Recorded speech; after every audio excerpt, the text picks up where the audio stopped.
Hello friends, मैं प्रज्ञा आपका स्वागत करती हूँ माई स्पेस काउंसलिंग सर्विसेज में। आज के इस वीडियो में हम लोग बात करेंगे एनवीसी के बारे में। आजकल अलग अलग ऑर्गेनाइजेशंस, कंपनीज एनवीसी का यानी कि नॉन वायलेंट कम्युनिकेशन का यूज़ करते हैं। क्या आपने एनवीसी के बारे में सुना है? अगर नहीं सुना है तो ये वीडियो आपके लिए है। आज के इस वीडियो में हम लोग बात करेंगे एनवीसी के बारे में। एनवीसी किसने डेवलप की, एनवीसी के कंपोनेंट्स कौन कौन से हैं और एनवीसी को किस तरीके से यूज़ करना है, इसके बारे में। मार्शल रोजनबर्ग की ये पद्धति सिर्फ झगड़ा सुलझाने में नहीं बल्कि खुद से और दूसरों से कनेक्ट करने में भी मदद करती है। इस पद्धति में 4 कंपोनेंट जैसे कि ऑब्जर्वेशन, फीलिंग्स, नीड्स और रिक्वेस्ट, इन चारों पे फोकस किया जाता है। एनवीसी में 4 कंपोनेंट्स पे फोकस किया जाता है। उसमें सबसे पहले आता है ऑब्जर्वेशन। एनवीसी में ऑब्जर्वेशन बिना इवैल्यूएशन के किया जाता है। जो चीज़ें हमें दिख रही हैं या सुनाई दे रही हैं, सिर्फ उन्हें ही ऑब्ज़र्व किया जाता है। जिस तरह से कैमरा अपने विचार बिना इन्वॉल्व किए हुए जो चीज़ें हैं वैसे ही वो चीज़ें दिखाता है, उसी तरह से एनवीसी में हमें ऑब्जर्वेशन करना होता है। जैसे हम यहाँ पे उदाहरण के तौर पे देख सकते हैं। यहाँ पे पहला उदाहरण है, my father is a good man. मेरे पापा एक अच्छे इंसान हैं। इस वाक्य में इवैल्यूएशन किया गया है। पापा ने ऐसा क्या किया है जिसकी वजह से लड़का या लड़की ऐसे सोच रहे हैं कि वो ऐसे गुड मैन है, तो ये यहाँ पे दिया गया नहीं है। दूसरे वाक्य में, Pan was the first in line every day this week. इस वाक्य में इस पूरे हफ्ते में पैम लाइन में सबसे आगे खड़ा रहा है। ये ऑब्जर्वेशन किया गया है। जैसे कि आप इस वाक्य में देख रहे हैं, यहाँ पे निरीक्षण किया गया है। विदाउट इवैल्यूएशन ये निरीक्षण किया गया है, जिसमें अपने विचार नहीं दिखाए हैं। तीसरा वाक्य है, हेनरी इज़ अग्रेसिव। यहाँ पे ये नहीं दिखाया है कि हेनरी ने ऐसा क्या किया है जिसकी वजह से उसे गुस्सैल बताया जा रहा है। यह एक मूल्यांकन है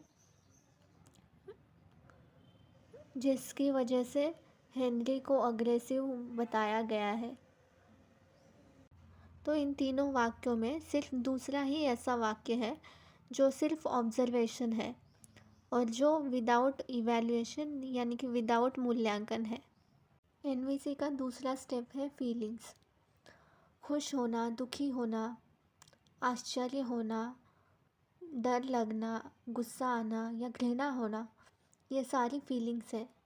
इसके अलावा भी कई सारी फीलिंग्स हैं जिनको आप एनवीसी में बुक में देख सकते हैं।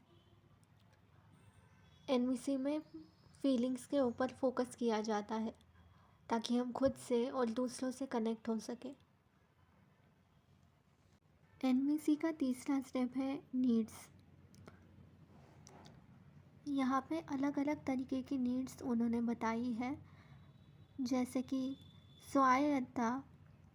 इसका मतलब है खुद के पास अधिकार होना, जिसमें to choose one's dreams, goals, value, वो अधिकार होना। इसके अलावा है इंटरडिपेंडेंस, यानी कि परस्पर निर्भरता, एक दूसरे पे निर्भर होने की ज़रूरत, जिसके लिए एक्सेप्टेंस, अप्रिसिएशन मिले, क्लोजनेस हो, कम्युनिटी का हम भाग है इसे फील आए, कंसिडरेशन, एम्पैथी या रिस्पेक्ट मिले, तो इस तरीके की नीड्स हो। इंटीग्रिटी यानी कि सच्चाई, authenticity, creativity, meaning, self worth की नीड, ऐसी नीड्स को इन्वॉल्व किया गया है। इसके अलावा आध्यात्मिक संवाद यानी कि स्पिरिचुअल कम्युनिकेशन, जिसमें हम बात करें ब्यूटी की, हार्मनी की, इंस्पिरेशन या फिर पीस या शांति की, इस तरीके की नीड को कवर किया गया है। सेलिब्रेशन यानी कि जो भी खुशी के मौके हैं या फिर दुख के मौके हैं, सारी चीज़ों को सेलिब्रेट करना या उसको शेयर करने के लिए किसी का होना, या फिर फिज़िकल नर्चरेंस, शुद्ध हवा, खाना पीना, मूवमेंट, सेक्सुअल एक्सप्रेशन, ये सारी फिज़िकल नर्चरेंस की नीड है। ये इस तरीके से एनवीसी में अलग अलग नीड्स बताई गई है जिसको फुलफ़िल करने की ज़रूरत हर किसी को होती है, क्योंकि ये ज़रूरतें यूनिवर्सल होती है, हर इंसान की ये ज़रूरतें होती हैं। इसीलिए इन्हें पहचानना और पूरा करने के लिए रिक्वेस्ट करना ज़रूरी होता है। एनवीसी में रिक्वेस्ट करते वक्त ये ध्यान देना ज़रूरी होता है कि हम लोग डूएबल रिक्वेस्ट, यानी कि जो चीज़ें करनी है उसकी रिक्वेस्ट करें, ना कि जो चीज़ें नहीं करनी है। रिक्वेस्ट करने का मतलब ये है कि हम लोग सामने वाले इंसान का जो भी निर्णय है, जैसे कि वो हाँ बोलेंगे या ना बोलेंगे, हमें दोनों भी एक्सेप्ट करना है। अगर हम लोग एक्सेप्ट नहीं कर रहे हैं सामने वाले के ना को या हाँ को, तो हम उनसे डिमांड कर रहे हैं। I would like you to drive at और बिलो स्पीड लिमिट। जैसे कि यहाँ दिया गया है, मैं चाहती हूँ कि तुम स्पीड लिमिट के नीचे या स्पीड लिमिट पे गाड़ी चलाओ। तो यहाँ पे जो करना है वो डायरेक्टली बताया गया है, और ये रिक्वेस्ट है, तो यहाँ पे डिमांड नहीं दिख रही है। जैसे यहाँ पे दूसरा वाक्य है, I would like you to show respect for my privacy. यहाँ पे ये नहीं बताया गया है कि एग्जैक्टली करना क्या है, एक्शन कौन सा करना है, इसीलिए ये डूएबल रिक्वेस्ट नहीं है। दोस्तों, कई बार हमें रिक्वेस्ट करने में दिक्कत महसूस हो सकती है। एनवीसी में ऐसे माना जाता है कि ज़रूरतें और फीलिंग्स हमारी हैं, तो हमें ही रिक्वेस्ट करने की ज़रूरत होती है। बहुत बार हम छोटे बच्चे या ऐसे लोगों को रिक्वेस्ट नहीं कर पाते हैं जिनके लिए हम काम कर रहे हैं। लेकिन जैसे मार्शल रोजनबर्ग का कहना है कि हमें रिक्वेस्ट इसलिए करनी है कि हम अपनी भावनाओं और अपनी ज़रूरतों की रिस्पॉन्सिबिलिटी लें, इसीलिए रिक्वेस्ट करना ज़रूरी होता है। एनवीसी में एम्पैथी पे बहुत फोकस किया जाता है। एम्पैथी का मतलब है समानुभूति, जैसे सामने वाले इंसान के जगह पे अपने आप को रख के उसकी भावनाएं, उसकी ज़रूरतों को महसूस करना।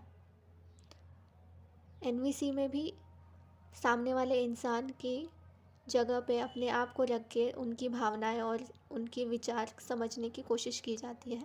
जैसे यहाँ पे जिराफ और भेड़िया दिखाई दे रहा है, वो एक दूसरे के शू में अपने पाँव रखने की कोशिश कर रहे हैं ताकि एक दूसरे को वो समझ सके, एक दूसरे की भावनाओं को वो समझ सके और एक दूसरे की ज़रूरतों को पूरा करने की कोशिश कर सके। ये इमेज मैंने the adventure of loops and spotty इस बुक से ली है। तो दोस्तों, अगर आपको मेरा वीडियो पसंद आया हो तो इसे लाइक कीजिए और ज़्यादा से ज़्यादा लोगों तक शेयर कीजिए। Thank you, bye.